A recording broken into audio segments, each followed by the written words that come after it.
Повеќе пари за реализација на развојни инфраструктурни проекти идната година треба да добијат сите 8 плански региони во државата.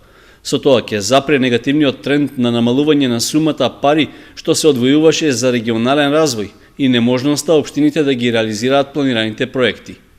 Лани за развој на источниот регион преку Бирото за рамномерен регионален развој беа обезбедени околу 7 милиони денари, а од Министерството за локална самоуправа потврдуваат дека во планирањата за новиот буџет е предвиден мал пораст на овие средства. Годинава се издвоени од буџетот на Република Македонија поголеми средства и за регионите, и за развојот на селата, како и за развојот на специфичните развојни зони во Република Македонија.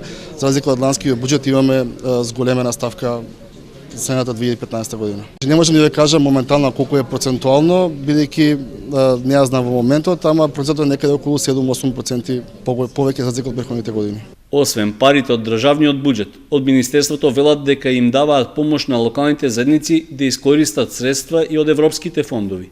Ние континуирано се трудиме преку сите ИПА програми да се зголеми бројот на искористени средства.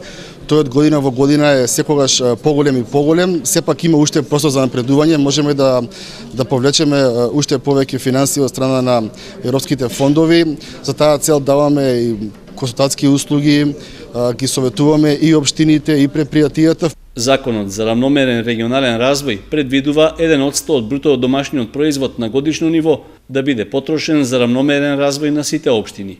Според формулата определена од Националниот совет за рамномерен регионален развој, 13% од овие пари или над 8 милиони денари треба да му припаднат на источниот плански регион, што ќе се потрошат за проекти во 2015 година.